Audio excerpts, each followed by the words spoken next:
Assalamualaikum warahmatullahi wabarakatuh. Salam Om Swastiastu, Namo Buddhaya, salam kebajikan. Halo teman-teman semua. Ketika kita melintas pada sebuah jembatan, seringkali kita hanya melihatnya sebagai penghubung dua tempat. Tapi bagaimana sih jika sebuah jembatan memiliki kisah kelam?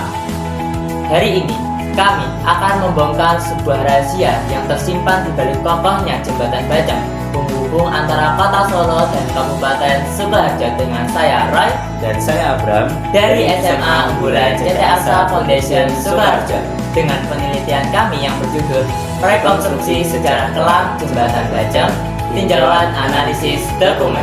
Nah, jembatan Bajang ini pertama kali dibangun pada tahun 1908 oleh Pakubuwono ke-10 dan didanai atas kredit Belanda.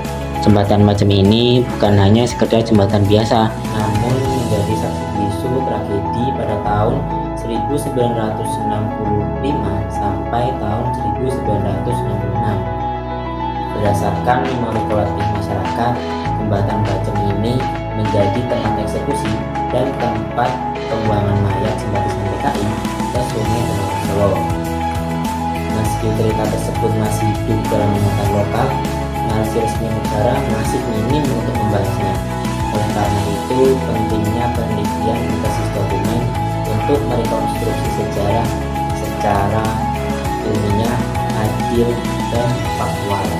Oke, pada penelitian kali ini kami memiliki 3 tujuan. Yang pertama, Mengidentifikasi dokumen primer dan sekunder terkait peristiwa jembatan Bajang. lalu yang kedua, menganalisis isi serta kredibilitas dokumen untuk merekonstruksi narasi sejarah. Lalu yang ketiga, Memberikan kontribusi terhadap ingatan kolektif lokal dan sejarah nasional yang lebih kritis. Metodologi penelitian yang kami gunakan menggunakan pendekatan kualitatif dengan historiografi kritis. Oke, dan akhirnya kami menemukan data dan hasil dari penelitian kami ini.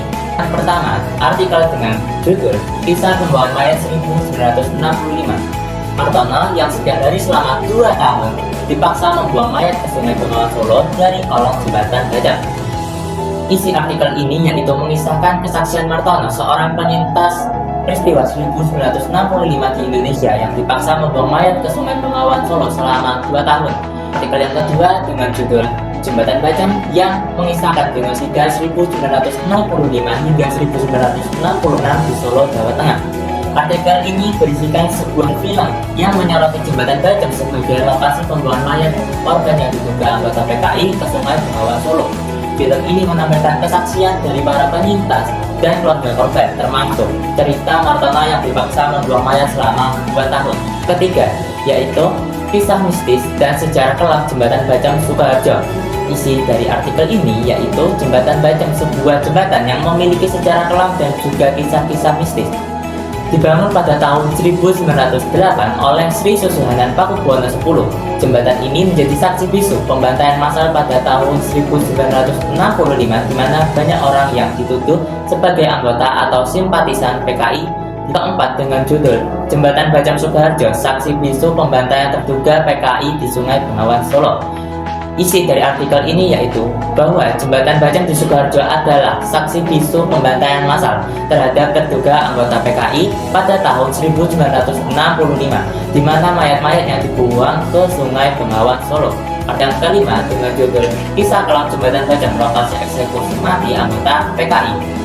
Isi dari artikel ini yaitu Jembatan Bajang menjadi saksi bisu eksekusi massal terhadap terduga anggota PKI di Solo. Artikel ini menampilkan kesaksian dari seorang saksi mata bernama Haji Sobari yang menceritakan bagaimana orang-orang ditangkap dan dibawa ke jembatan untuk dieksekusi dengan cara ditembak atau dibunuh dengan cara lain sebelum mayatnya dibuang ke Sungai Bengawan Solo.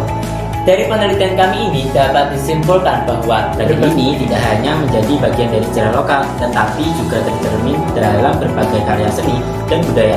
Film dokumenter seperti Jembatan Bajang dan Your and I, serta lagu Butet Bajang karya Didi Kempot menjadi media penting untuk mengenang dan mendokumentasikan penderitaan para korban dari keluarga mereka. Baik, itu tadi merupakan kesimpulan dari penelitian kami.